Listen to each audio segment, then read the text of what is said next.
The family is an investment firm launched in Paris 3 years ago. We are now in London from 2 months now. We enjoy it a lot. So there is one subject that we want to talk about today, and we want to try a very interactive format. So just to know who is each other, who here has a startup or already launched a startup? So you're the mature guy. Who wants to launch a startup?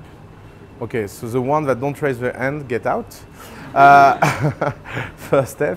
No, I'm kidding. You can stay for the drinks. It's fine. One of the things we have at the family and that we notice with entrepreneurs is that they overspend in a lot of very stupid things. And to tell you a little story, I received a call a few weeks ago that made me totally mad.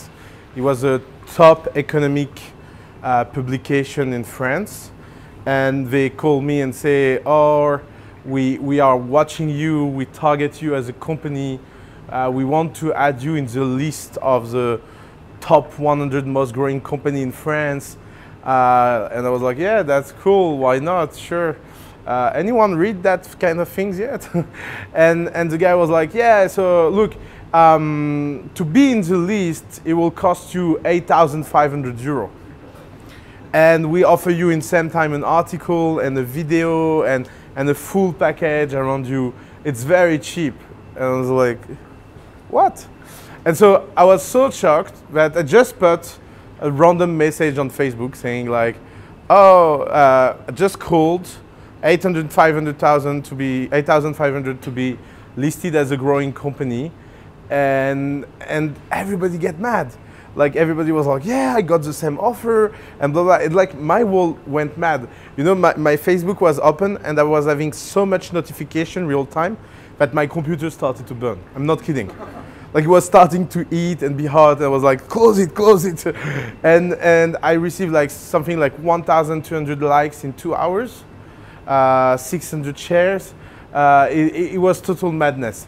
And then I realized a lot of people come and told me, you know, it's easy to be mad against the startup that pay this kind of thing, but usually we are a little bit lost about what is worth paying and what is not worth paying. And so the exercise I want to do with you is to try to give you a little bit of framework, and we can do that as a discussion, so you can tell me like what you think an entrepreneur should pay, and I tell you if it's a good thing to invest in and if it's not a good thing to invest in. So, a lawyer in regulated activity costs a lot, and if you want to launch a startup in a regulated activity, you have 2 strategies. Strategy 1 is that you work with very cheap lawyer, most of the time your friends, and you try to don't spend a lot. So very obviously that feedback will be, oh, I can do it for cheap, it's easy, no worry. And then the bill will go up because actually we are not specialists inside the regulation. And so the initial estimation will always go override and you will be stuck in a position where you cannot pay the bill. And there is something very weird about lawyers is that the hours they spend, whatever the hours are spent well or not, are due. And they have the law on their side. They are lawyers, so they know how to go after you. So you are in a kind of a very unequilibrium phenomena.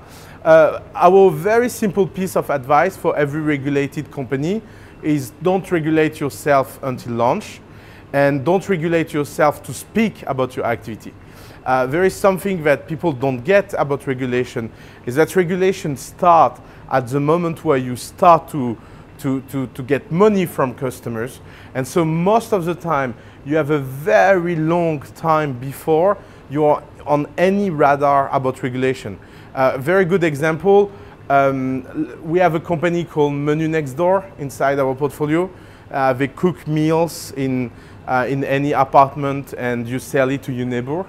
It's a platform where anyone can become a chef. And like this will be the typical regulated activity where you can spend a lot in lawyers to get the legal framework, how it works, what will be, and it will be a total waste of time because it will take a lot of time until you get to the point where they will ask you this kind of thing.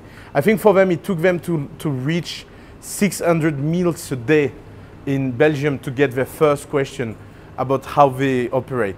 And they had already raised money and they already be in position to pay lawyers and all of that. So go-to-market in regulated industry are much more important because most of the time you will not go in jail if you don't regulate yourself for 3 months or 6 months. Most regulation authorities are very flexible. So pay attention. For example, it's very unequal. Like financial regulation is more weak than health regulation. Health regulation, like if you start to treat people without the right license, that sends you in jail directly. But I have another example in mind. We have one company a long time ago in our portfolio in France doing financial services. We told them to don't go to see the regulator, but to launch and see if the product works before doing all of that, and that they can reach maybe 100 or 200 beta users before going to regulation. But they were so obsessed about regulation that they spent 200,000 to get a license. And the first product decision have been to pivot to something that was unregulated. So like it took them 1.5 years, they speak with the regulator, they had like all these things to end up with a business model that was unregulated. And that's typical. Like that's typical of a startup that don't know what they are doing and that take time to understand what they are doing. And most of the time it will be totally foolish to go to see the best lawyer in the field. But when the time is right to spend, go to the best one. So the good thing about going go-to-market first and then apply the right lawyer is that you can go to very specialized lawyers that are very good and that are the right one. I can give you an example about this kind of strategy. The Family. The Family is doing a regulated job for 3 years, and we did it totally unregulated. And it took us, we never received a letter asking us, are we regulated or not? No one never noticed it, that we are not regulated. And we asked for our regulation last month and we set up everything right. But the way we set up it is a way where it would have been impossible to set up 3 years ago because we was too poor, no leverage to do it right. So it looks really weird, but most of the time in regulated business, what really matters is your size, your leverage and power, and not the money you will spend in lawyers. So everything equal, otherwise, it makes sense to wait as much as possible before going and talk to regulation. And some countries are more violent than others. For example, in the US, regulated business can go mad. Like I was telling you about the cooking thing. There is a company that launched that in US a few weeks ago, and they put the first 3 chefs in jail. So it's like maybe in that case we should have go and speak to the regulator first. And we post it as a scary thing, like don't launch US. They are mad people. Anyway, they elected Donald Trump, so now it's done. So so it's crazy because in California, you are not allowed to cook at home and sell it for sanitary reason, because it will be seen as making you taking health risk. And that's a very American way of thinking, you know, like I will sue you because my coffee is too hot. I don't know if you know this very famous case in the McDonald's, like she got a coffee that was way too hot and she burned herself on her body. And McDonald's was fined 15 million because of that. Like in France, too hot, burn all yourself, toes to face. People will be like, you're stupid. Like there is no way a judge gives you any money for that. Like, and so it can be very strategic to choose the first country. Menu next door makes sense in Belgium because Belgium is not like that crazy in terms of regulation. Like they are very nice, they talk to them, blah blah blah. When they became big, and even if it had been a little bit of a struggle, they was big enough to launch a real war. If they had done that before being anyone, we will have no leverage. So next kind of expense. Just give me one kind of expense and I tell you. Events. What? Events. That's a good question. So You mean events like organizing your own events or going to Web Summit? Exactly. Okay, Exactly scam. The funny thing is that we have one big conference now in Europe that is Web Summit that is so well marketed that they make everyone want to pay and they can get crazy amount of money just playing on the ego of the founders. So every year, 1 month before Web Summit, I always receive the same emails in our portfolio. Oh, we have this great news. We have been selected to Web Summit, and we just need to pay 8,000 to be there. And it's a great honor because the normal price is 16,000, but because they love us, they made it at 8,000. So the thing I do is that I do screenshot of all this email, and we do a wall of them, and we send them to the entrepreneur saying, look how you have been selected. So actually you are in a random list, my friend, and everyone received this email, but they are so good at growth hacking. Like they really make people be like, oh my God, the price is changing. So good job. I mean, it's not a criticism against them. They are in the event business. If people are too stupid to pay something they don't need, it's their problem, not the Web Summit problem, just to be very clear about my opinion around that. So what do we tell about Web Summit? Web Summit is very easy. You have 3 experiences possible of Web Summit. You have the experience that you cannot access as a first-time entrepreneur. It's a VIP experience of Web Summit. So for example, when we send someone from our team at Web Summit, they go to every private dinner organized at Web Summit. They go to meet every VIP that are in town. And you have a kind of an invisible Web Summit happening in the same time than the regular Web Summit. So for us, paying the 2,000 or 3,000 entrance fee, inviting people to restaurant, blah, blah, it's a great use of our money because only the number of people who will meet in that concentration of time will be impossible to achieve. So that's the A experience of Web Summit. And then as a startup, you have 2 different kinds of experience of Web Summit. Taking a booth or being a visitor. I never saw the value and the difference between both. So I have a lot of argumentation around that. But the truth is that it's so crowded. You have only, like, you know, when you have a booth, it means to be a presenter without the right to move. Because you have a booth that is 1 meter square, so it's around your size. And so the only thing you have to do is to stay like that. So if you go in the alley and you stay like that in the alley, you have the same thing for half the price or 1/3 of the price. And I think early stage startups should not go to these events. There's a majority of people going to these events, most of the time because they have a little bit of budget and they raise money, so they are great clients because they pay directly. But the truth is that the only startup that should go to these kind of events are companies that have a very clear and strong product market fit and where the clients is other startups. For example, if you are a B2C startup, taking a booth, stupid. Because even the investors that are here are so overwhelmed that you will never have quality time with them. Like the first time I went to Web Summit, they give you as an investor this red thing, so it shows around that you are an investor, and you have the feeling to be a piece of meat in middle of sharks. It's like after 2 hours, I was like so full of pitch. My head was bumping that I went in my room waiting for the private dinner, and I was hiding myself, and I was getting pinged by other investors that was like, my God, it's insane. And they was all coming to my room that was next to the Web Summit to drink in my room. And I was like, how many times did you get pitched? 200? Yeah, I know, it's crazy. And so like the reality is that if you don't have other startups as a client, it doesn't provide value. So let's do the framework. Before product market fit, never go to event. Work and reach product market fit. After product market fit, if you are B2B and you are targeting startups, go to this kind of events because it's a huge concentration of clients. If you are B2C, just go as a visitor and try to get access to the VIP experience by randomness.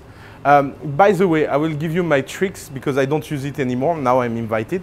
But before, when I was like you and I don't get invited, you know how I get inside every top parties at any events? You just take the name of a guy that is famous, but nobody knows his face. For example, one day I get to one of the most private dinner, and I arrived, and she was like, "Are you on the list?" I was like, "Yeah, Eric Schmidt." "Oh, good morning, Eric Schmidt," and she let me in. And like it works every time because they don't have the picture of the people with the name. So of course, if you take Mark Zuckerberg, it doesn't work because even the guy that works at the entry knows Mark Zuckerberg. But if you take a famous guy, second rank, they don't check. And the funny thing is that when the real Eric Schmidt came, they refused him. I'm not kidding. Because the guy was like, yeah, it's already in, he's already checking. And it was like, no, it's me, I'm the real one. Yeah, sir. Everybody told me that. So, so it created a big trauma. And of course, I didn't go to the seat of Eric Schmidt at the dinner. I took a card of someone else, but here, get down, and then I was seated in the middle of 200 people. How do you want that she recognize me or remember me? So that technique works all the time, and it's unimaginable how much of a VIP you can have experience just on the willingness to hustle a little. So but don't do that if you are not product market fit. Because the worst thing that can happen to you is to get access to this kind of events, to get access to this kind of people and have nothing interesting to tell them. Just that you're starting and you don't know what you are doing and you would love to have them as a mentor. Like the free things to say to someone so it goes away, you know? Like imagine you're on Tinder and everybody that swipe with you asks you for marriage. After 3 days you will be freaked out. And it's exactly the same thing for all these people. You know, they really want to help people, they really want to pay back, but the only thing that people ask is for money or mentorship or a lot of things that really takes a lot of commitment. Not like clear feedback or something you can work on and go like a first date, you know? And think about that. Think about the dating analogy and you will see your networking capabilities will be much better. Next, expense. Yeah, please. Your office space or workspace. Office space. So my advice, so I'm very hardcore about that. My advice before product market fit, don't take an office, and especially a co-working space. So I will tell you, and it's a very personal advice. I think co-working space are evil. In many, yeah, evil. Fucking evil. To a point you don't imagine. Because every startup that is serious about what they are doing, their goal is to build a cult. It's to build something unique. And the only way to do that is to have your own space from the beginning. Why? Because if you share in an open space with someone else, the culture will mix, and so you will never be able to build your own piece of culture. It will always be, by the way, the culture of the most average guy around you. Because that's how it works in a social group. If you take 20 people and you put them in a room, after 6 months, everybody will be at the level of the worst guy in the room. Because let's say that you are very focused and you really work hard. You know how many times you will stop a day? The number of times that the worst guy in the room will stop. Because your social willingness of doing like others will always take against your willingness of working hard. And you want a very simple experience to look at that. There was like this crazy video on Facebook where everybody in the room was sit down and going up just when they hear the beep. And so there was a beep and everybody was sitting down and getting up. And then someone come in the room and she doesn't know that everybody is part of an experience. And so she looked at the people that just sit down, and after 5 minutes, she starts to do it like the same. And then everybody go out. One by one, they take out everyone and she stay alone. You will think that not having any idea of what she's doing, she will stop. No, she continue. She continued to sit and go up and sit and go up every time she hear beep. And then random people get inside the waiting room. They don't know what is happening and they start to do the same. Even one guy asked why everybody's doing that and everybody's like, we have no idea. Someone told us, actually no. Actually, why are we doing that? And that's what happened in co-working space. You take the worst guy inside the co-working space and he will do the same. So until the moment you are rich enough so you can take your own space. So the problem when you have things like WeWork or blah, blah, blah, is that you have two modes. You can take an open desk, and that's horrible, or you can take a closed desk, and that's fine. Because I'm not saying that they don't offer very convenient space. It's just that if you are not isolated in your own space, you cannot build your own culture. So my advice are always the same. If you are pre-product fit, take a house. By the way, the best thing you can do is leave everybody together in the same apartment. You and your co-founder move in, because the probability you will get along doing that is very low. So better it happen early than happening late. And you don't imagine how many startups we killed like that. They move in together, 3 months after there is no startup. Because they are like, yeah, the guy never put the butter back in the fridge. It freaked me out. And you're like, yeah. And one day you will talk about finance and everything will be fine. So better that it happened early. So pre-product market fit, live together. Post-product market fit, take your own office. Like that, you never need to share a co-working space. And by the way, do you know why every entrepreneur that starts, his first reaction is always to take an office? For 2 very simple reasons. The first reason is called managing your own sanity. Because you don't want to look crazy. You don't want to tell yourself that you are crazy. So you want external validation that what you are doing is fine. So you take an office. Because going to the office is one of the most natural things everybody do in his day to show everyone that is not crazy. If someone stay all day long on the couch with a computer on him and showering every 3 days, everybody will be like, this guy is weird. But actually, maybe this guy is really building something that matters. Because you cannot really judge from external perspective. If someone take a shower and go to the office, he looks good. He can tell his mom that he's doing something in his life. He has an external validation. By the way, that's why the market of co-working space is booming. Because WeWork, all of them, they sell that legitimation for everyone on market. So that's what people really buy. It's not the office. It's that they can go and take a coffee with everyone and talk about the startup and feel less isolated and feel with the others. You know, most of them pitch it like, yeah, like that, you exchange with other people and you get ideas and your company is better. Bullshit. Like, what is the probability that you take on a random guy and that he look at you and hear you for 5 minutes and then give you the idea of your life? Like, it will be better to call people randomly by phone to get that effect. You know, you can do every day 10 people totally randomly by phone and just ask them like, yeah, I'm doing that, what do you think?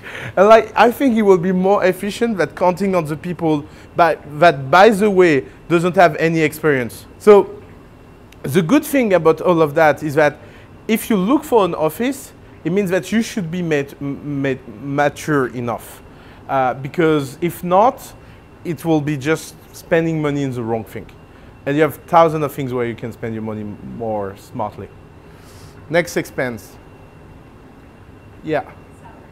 Salaries. I think that's the best thing you can spend money on. Like in a company, there is nothing you can put more value on than salaries. Because putting value on salaries means attracting great talent.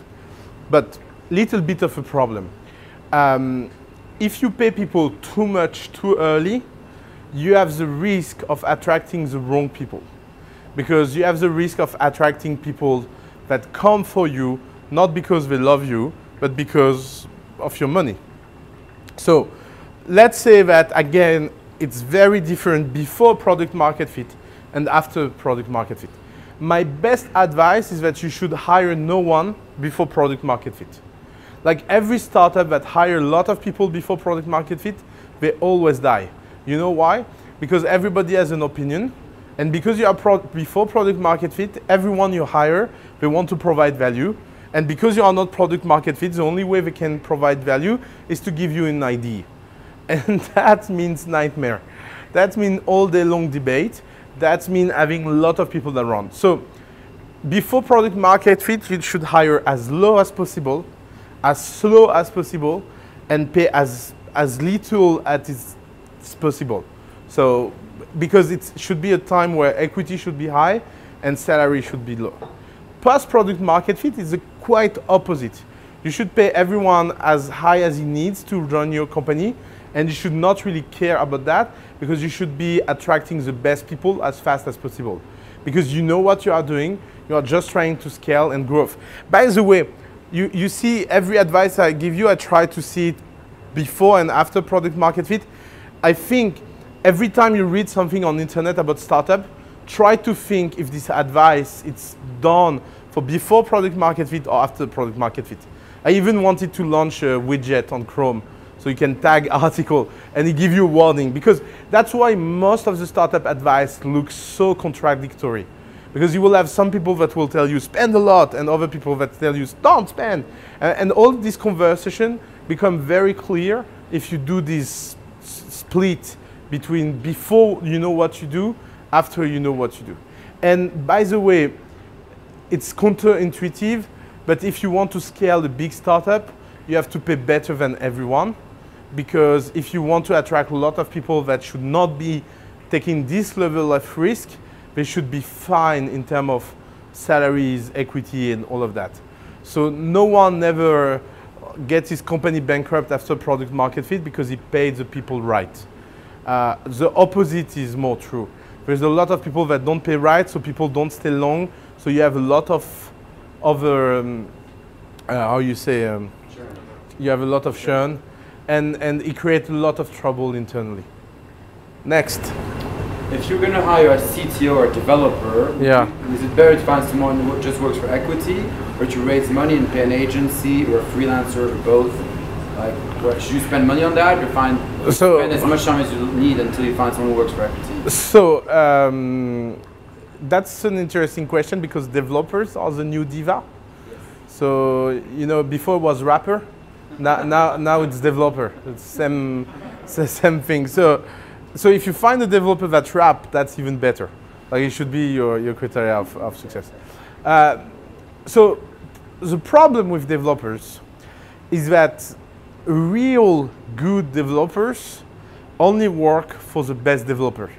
Like, one of the things people don't tell the people that try to hire a developer and are struggling to do that is that they don't realize how much it's because of them that is happening. So if you are a company that needs top developers, you have no other choice than having a founding CTO that is respected by developers. But because before money, what developers really buy is a chance to work for someone they respect. And that is very irrational, because what it means to respect someone can change a lot from a developer to another. So for every company that don't have internally a founding CTO that makes other respect, they will always have a very hard time to fill that job. Because the only people that will fill that job are the people that don't really respect you, because the ones that really respect themselves and respect like their talent, they will always go to work for someone impressive. You have like, it's a little bit like chess player, or like, let's say you are a soccer player, a football player. Where you want to play? In the club where there is the best player, because you want to be with the best one. So if you are a level, you will not go in a club where there is no other player but just money. That will happen only if you are a bad one, or average one, or old one.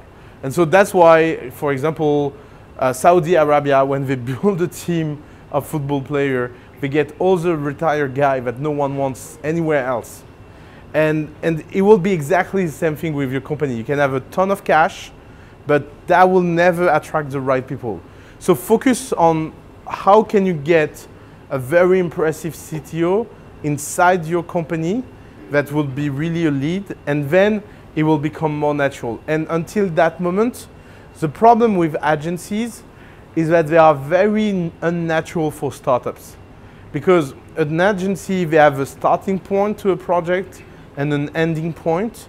And the problem with agencies is that it doesn't make sense for most of them to not have an ending point, because they have to deliver something. And in most startups, there is no ending point. Like, look, you are in GoGardless office. What is the ending point of GoGardless? It's not like Go-Cardless can launch a feature and say, ah, it's done. We have finished the product.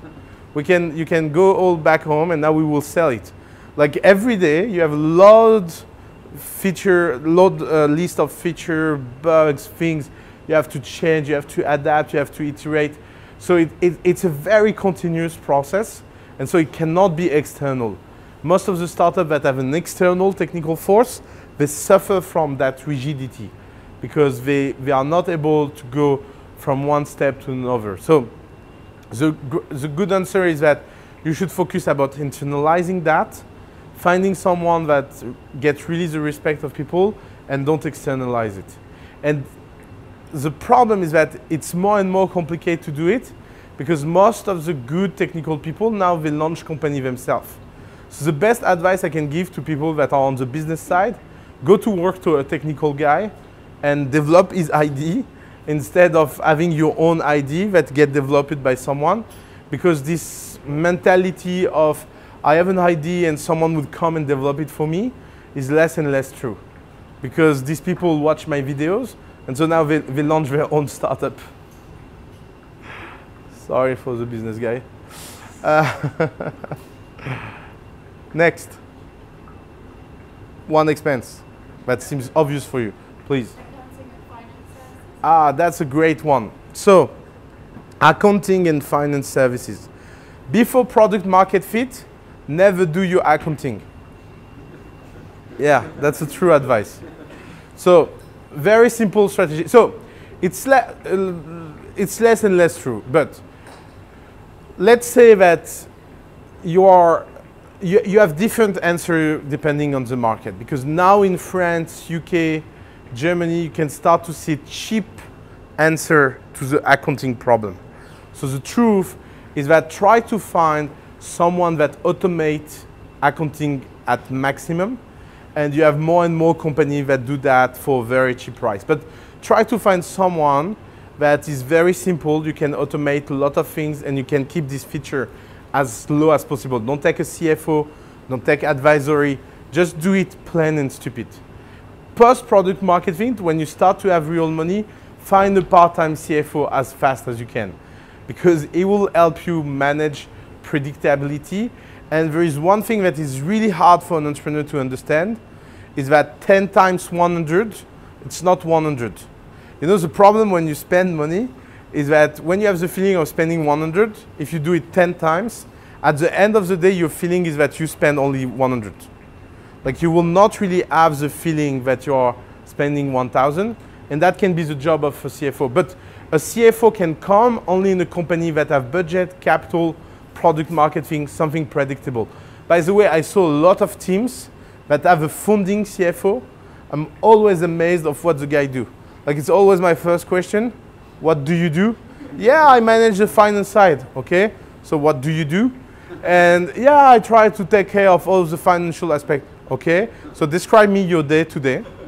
So I wake up, take breakfast, waited 2 hours, sent an email. It's horrible. Never take a founding CFO in your team. It doesn't. You need product guy at the founding of your team. I think in few years, the accounting problem will not be a problem anymore. Someone will have won the artificial intelligence battle. For example, I never understand why in your bank statement the invoice is not inside. You know, like when you pay by credit card, why the invoice is not attached to the credit card? It will be so easy for a bank to do that, and your accounting will be automatic. But until banks realize that they have like this huge opportunity of data, imagine the level of data banks will have if it joins the invoice in every transaction. One day a bank will wake up and will be like, yeah, it's stupid. But until that magical day, or maybe someone else will find a solution. But until that, try to stay as little and as low as possible around this kind of function. And don't do business plan before product market fit. That's an expense to avoid. There's a ton of people on the market that sell business plan thing like advisory and blah, blah, blah. It doesn't make sense. It never works. Advertising, that's easy. Before product market fit, never do any advertising. After product market fit, try to find the right advertising.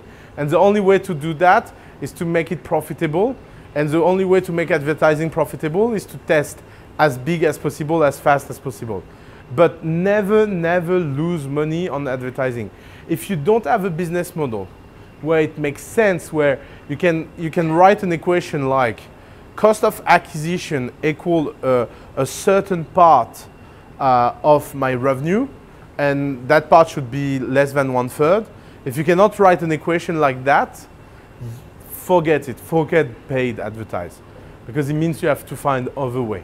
If you can write an equation like that, for example, you are selling a SaaS at 10, and it costs you, so you 1 year 120, and costs you 40 to get, and only 3 months to get people, it makes sense to pay paid advertise. The first thing is that it's easier and easier to quantify offline advertising. So the very idea that offline advertising is not quantified and online advertising is perfectly quantified is more and more false, because now you can track the result, and you have like, the other thing is that you can track the result by comparison. You can see the effect before and after your campaign and see that your cohort are better. The second thing is that when you reach to a point, so now Captain Train is part of Trendline, and Trendline is I think 1 billion revenue company, spending 5 or 10 million a year for branding. It's like for you be like, oh, I don't need to buy a juice at the supermarket because my body only needs water. So why on earth I will buy an orange juice? You know, you can spare it. So same thing for $1 billion revenue company a year. So they reach a level where that don't really matter. And again, it will be a question of which level you reach in your development. If you take another example, we have a company called La La Lab in Paris. They reached product market fit 2 years ago. They are spending around 1 million a month on Facebook. 1 million a month on Facebook. They reach to the point where there is no one left to buy on Facebook on French market. Like they basically targeted 100% of the people they can target on Facebook. So they say, oh, you know what? We should go on the advertising in the suburb. And they did better with 50,000 in suburb a week, so 200,000 a month, but 1 million a month on Facebook. So just make you think about like your preconception of online marketing against offline marketing. Why? Because online marketing is going like that, so the price are going like that, especially on Facebook and Google, but advertising in suburb are going like that. So you can negotiate actually incredible price and that have a direct effect on their business that is very impressive compared to the Facebook. So they reduced Facebook by 2/3 because they did 1/3 of that budget. So they cut their spending by 50%. They have the same monthly revenue growth, and it's going very well. So you see, for them, like if you look, if they had done that 5 months ago, they will have saved 3.5 million. When you spend 1 million per month, it can go very fast, but your preconception costs you a lot. And that is typical of a case they did not test early. And by the way, when they told me that they are doing the suburb advertise, I was like, really? Suburb? But that was a stupid reaction. Like you should always be open-minded about what you test, especially when you reach this kind of level of spending. One of the things that is so hard about advertising is that small cohort never react like the big cohort, and you want to always think that it's linear. So you spend 50,000 in a group, and you say, oh, it works so well in conversion, so let's just spend 200,000. And then your group changed so much in demographics, social characteristic, that the return is totally unpredictable, and it goes down. And the time you take to realize offline can kill your company. Because you have spent so much growing that. So again, it's very touchy, and it depends on how much big it represents. But for example, the most concrete example of that is American TV ads. American TV ads can go crazy in terms of budget because you have so many channels, so many kind of way of buying advertised, Like Hillary Clinton campaign is a good example of that. She overspent Donald Trump 4 times in TV ads. You know the result. But the truth is that they should have looked at the demographic, but it's so hard to get the data that they look at the data from a macro perspective and never from a micro perspective. And then it's like in 6 months, it's you run in the ground. So it's a very good point.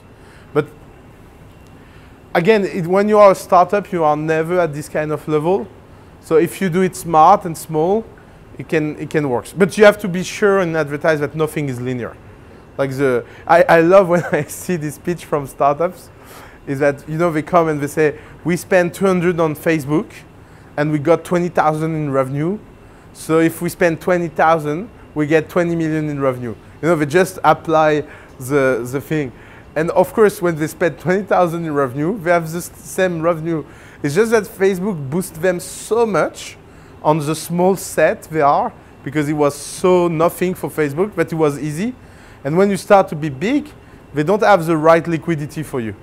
And then your result go like that. So another example. Question? What is a network cost? So I think that will be a great expense. If you need it, it's kind of obvious in terms of your infrastructure. Maybe it's an expense you should not try to save too much on. I see a lot of very geek people that don't want to go on the cloud because the cloud is expensive and they prefer to build their own infrastructure.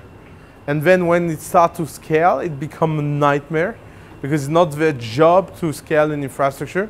So it depends, again, if you're a company that is a technical company where everything is built around a custom infrastructure, it can make sense. For example, we have Algolia in our portfolio. They do a search engine SDK. Of course, it makes sense for them to build their own server. So they build their own hardware, all of that. But if you're an average company that just need to scale their user base, it makes sense to go on Amazon Cloud Services. So for this kind of expense, because we don't want that people get an arbitrage about them, we convince every cloud provider and every network provider to give very big perks to the startup at the family.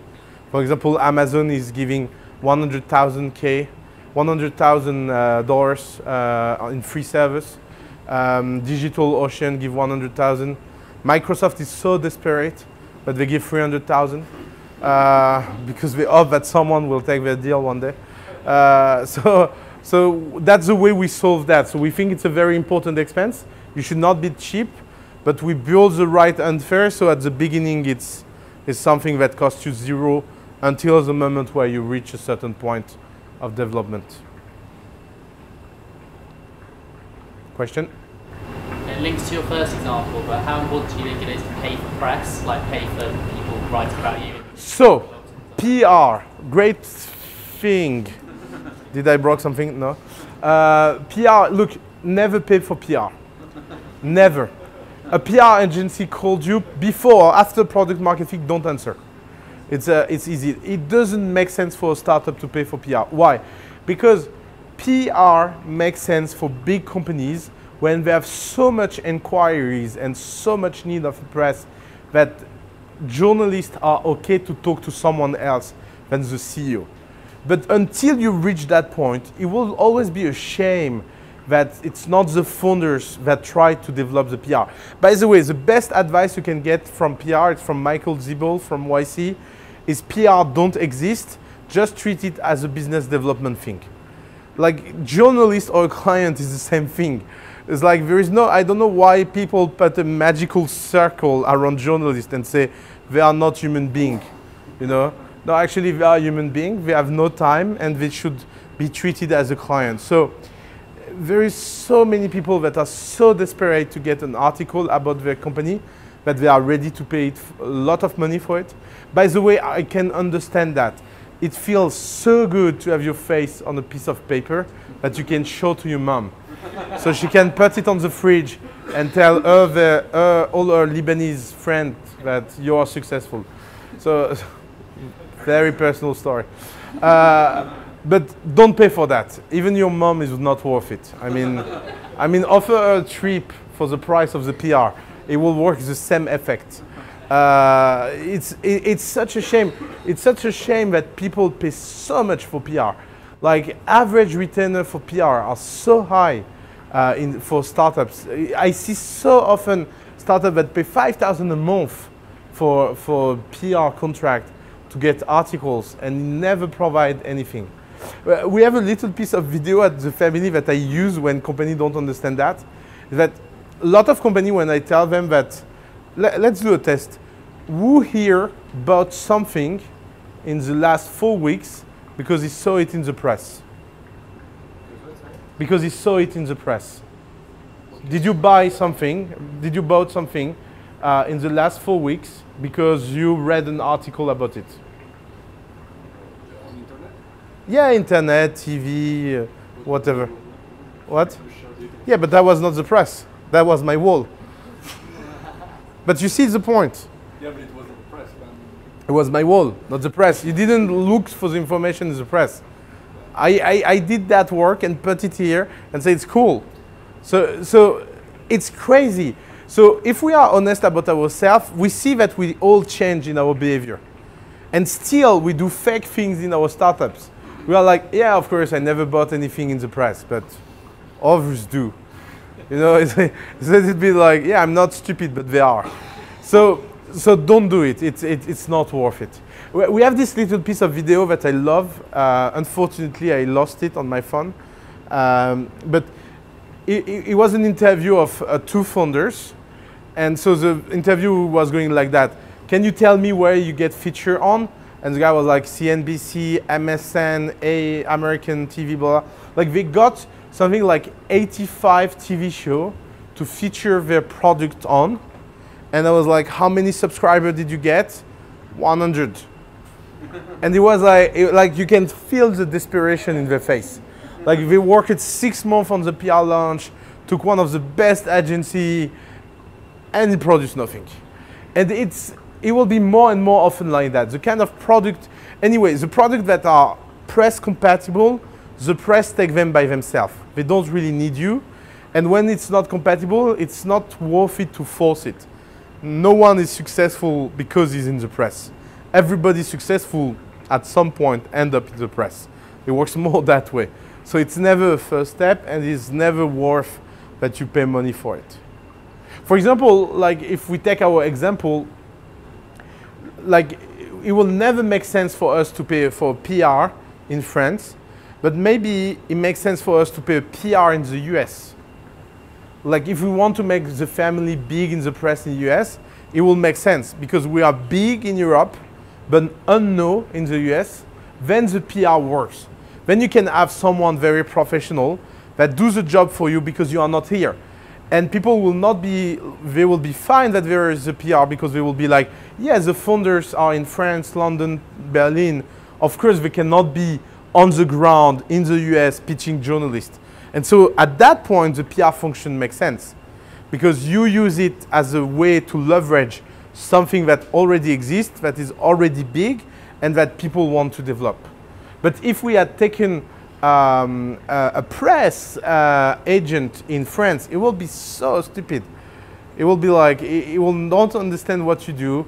It will just send like all this press release all time long and will hope that one of his friends write about you, like small article like that, and it will be, you know what? You got 2 articles, we should increase your retainer. I'm having a huge impact on you.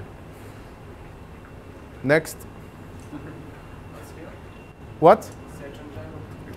So search engine optimization don't exist anymore. It's done, it's dead. I'm sorry, are you in? No, I told him that. You told him that? Ah, cool. I like you.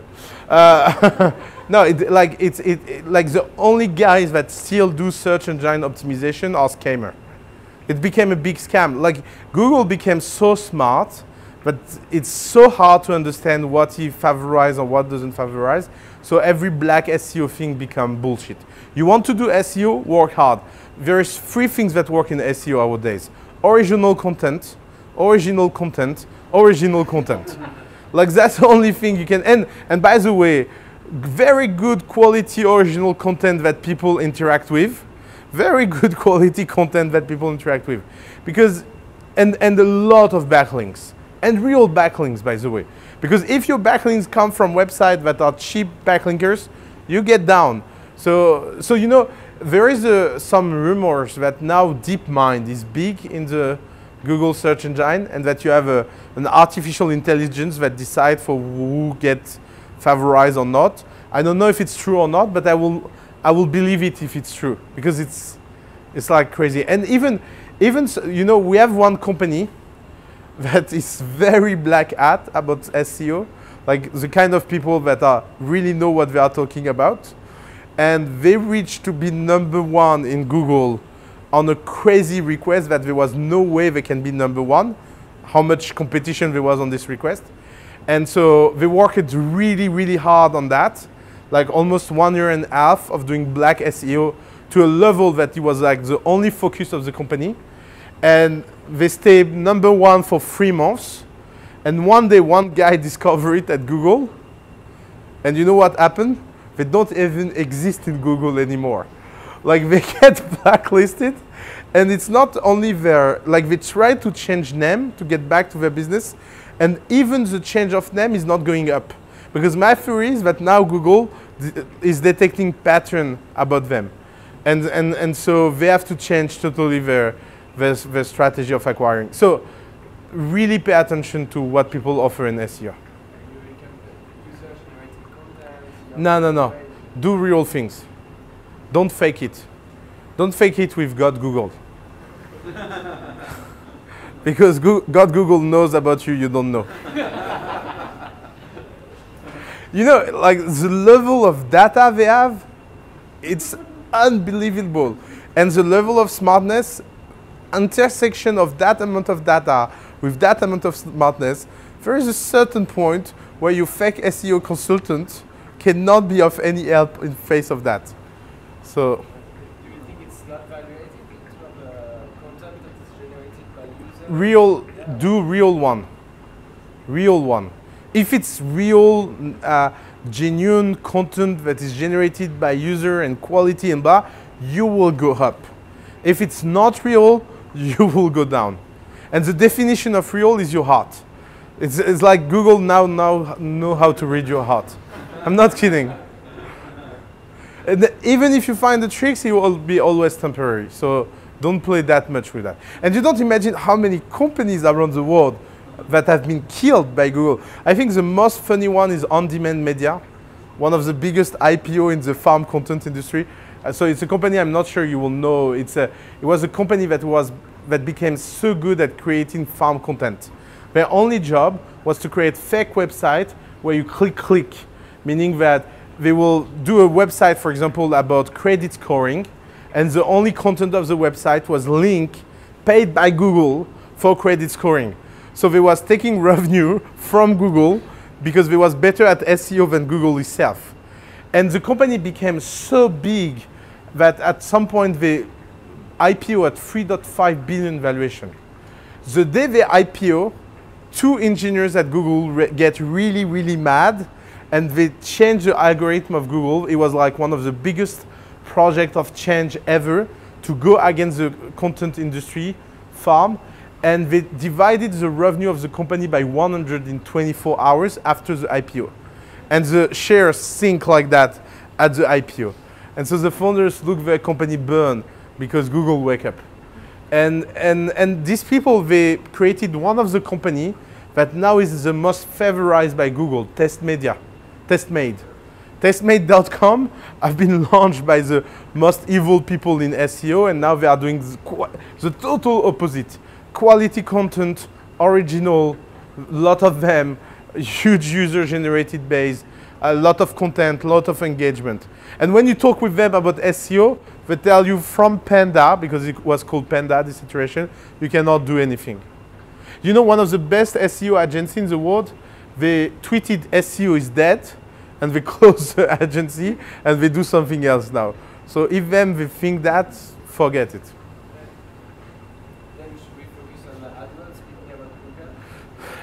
Again, like, don't do AdWords if you don't have a clear business model. you have thousands of strategy of acquisition. Acquisition become a big job. You can read thousands of articles about that. Don't take it easy. I mean, it's your duty as an entrepreneur to understand that there is not quick answer to a problem big like that. You know, I started in a generation of internet where acquisition was the most easy part of your job. Like my first website was an antique shop online. And you know how you get 20,000 users a day at that time? You go on yahoo.com, you go in antique shop, you go online and you subscribe. And then when people type antique shop, you are the only result that go. Like it's not like you have two sites. No, there is only you. Because in 1998, that was the only result you can find on Yahoo was my antique shop.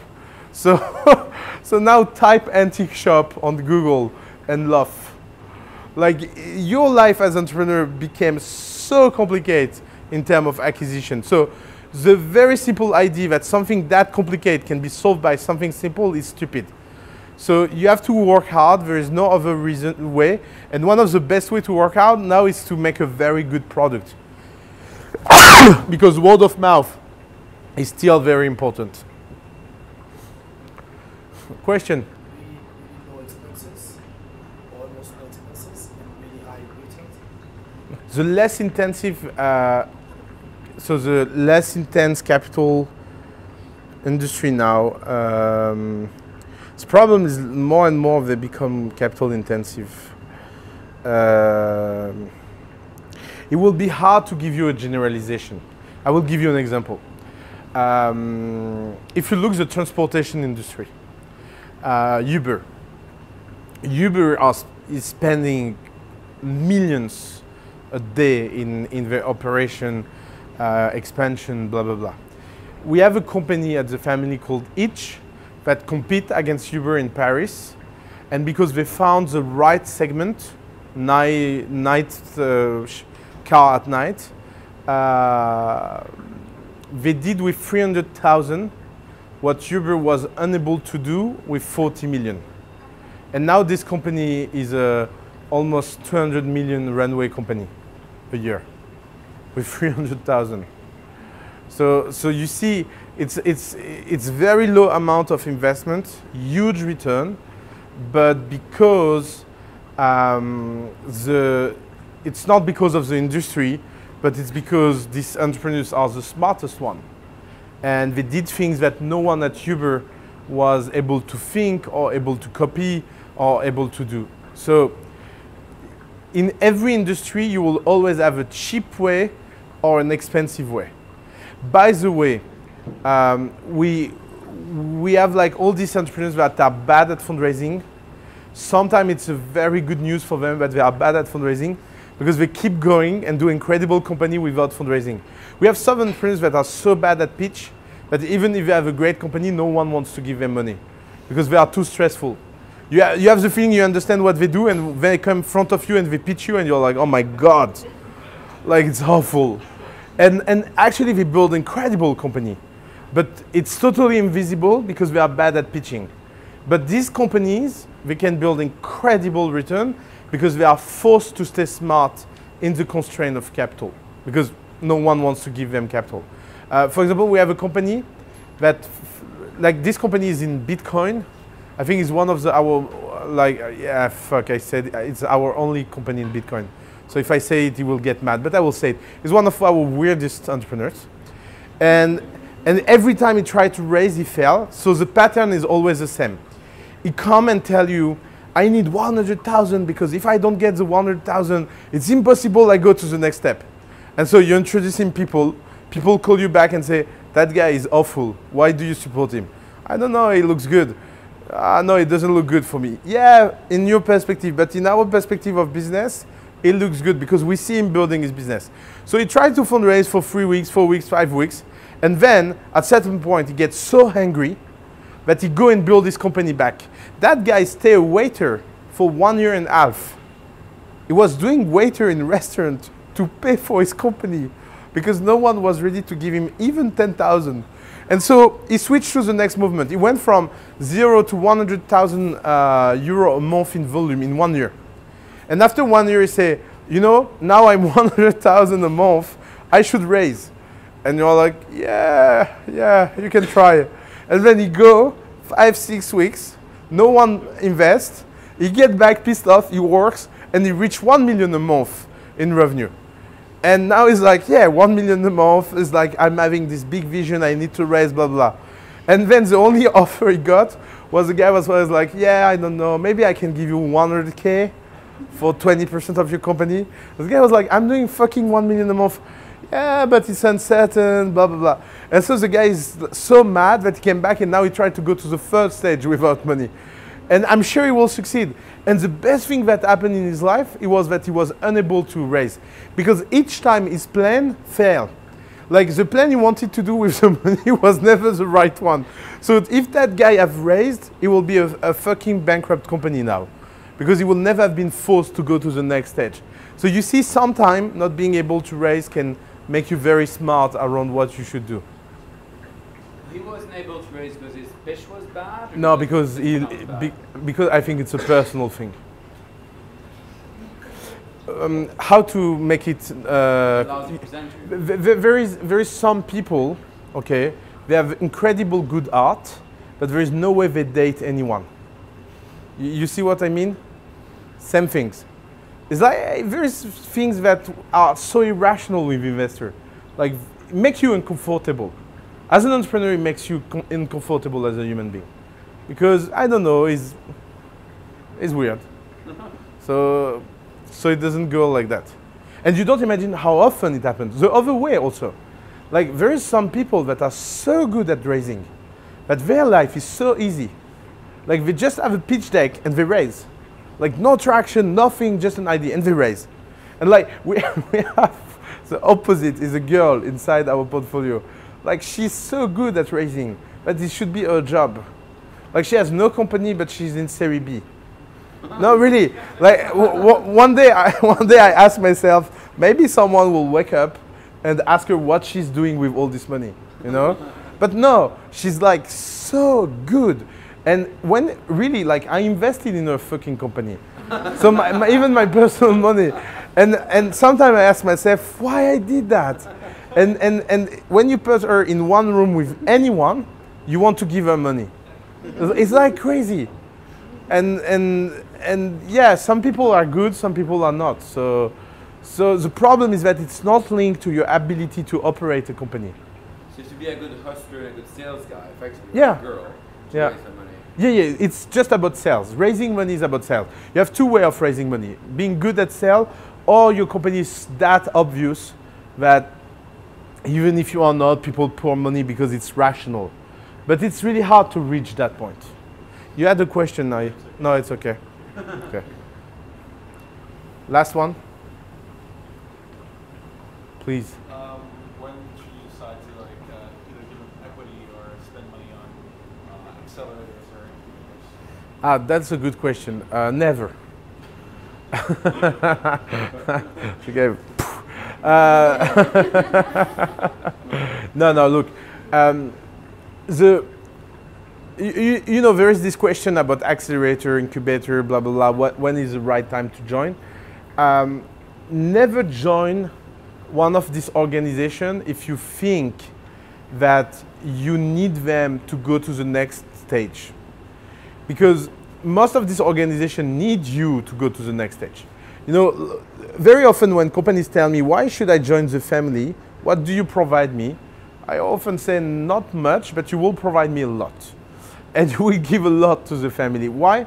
Because that's the only way to be inside the community that give back a lot. You know, if you attract people that are in this kind of mentality, then you have a community that everyone will be in this kind of mentality. And so even if you give more than you receive at the beginning, on the long term, you will be in a community that will give you much more, very mathematically, than what you will have give. And so the very simple way to see that is that you should tell yourself, does the equity that I'm giving, will they have more value if I stay alone or not? And if it's equal or less, you should give it. And that's why, for example, one of the things we do at the family is that we tell people if at some point you feel uncomfortable with the equity you gave us, you can take it back. It's contractually written. So at any moment, You can say, look, I'm not happy, I take back the equity. And you take back and go. And it's fine. Because even if you want to screw us, it's better to get screwed early than late. You know, because if you screw us early, it will not be a big loss.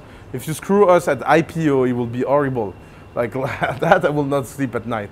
But at the beginning, it doesn't really matter. But you see, we put that responsibility in the hand of the founders. And so for a lot of people, it doesn't make sense. Like the first thing, if you want to join the community, is that do you like the community? Are you a community person or not? There is some people that are really fine to be by themselves, doing everything by themselves, be very isolated. In that case, it doesn't make sense to go and join the accelerator. You know, there is like this, there is some people that are like, yeah, if you don't join the accelerator, you cannot succeed. Like, it's such a bullshit. Like, where Google was not in the accelerator, Facebook was not in the accelerator, and they did okay. So, so like the empirical case. And you have, like, Uber was not an accelerator, created the same year than Airbnb, and was at YC. Like, what is the difference in the life of Airbnb of YC? It's infinite. Because YC will not be YC if it did, YC will not be YC if it didn't have Airbnb, but Airbnb will not be Airbnb if it did not go to YC. Because the company they will have been is impossible to know. You never know, like, what is the cause and what is the consequence. So that's my way of thinking about it. Do you feel comfortable or don't you feel comfortable? If you feel comfortable, do it. But don't try to find like this obvious return on investment, because you will always end up sad, even at YC or Techstar or all of that. Because the truth is that the real impact will always be random. I think there is some company that should give us 95% of their equity. Of course they don't. And they exist for every company that should don't even give us 5%, you know? Because we really didn't do anything. And some company, we did everything. But that's what happened in the group. It's random somehow. So the framework is quite simple. Before product market fit, don't spend money. Before product market fit, you have only one thing to do. Speak to your customer, build the product. Every expense out of these two things are stupid expense. It's very easy. We can play the game for thousands and thousands and thousands of hours on every single expense. Nothing makes sense because you are not yet a real company. After product market fit, everything makes sense. And that's the moment where you have to be smart about how you allocate capital. And one of my way of knowing if an expense is right or not is to always ask myself, does it help my growth or not? If yes, you should do it in big time, and you should not be picky because growth produces everything. Like, for example, a very stupid attitude will be to not take a sales because it's too expensive when that guy can provide you revenue. Like, that will be a very small way of thinking about the problems. Thank you very much.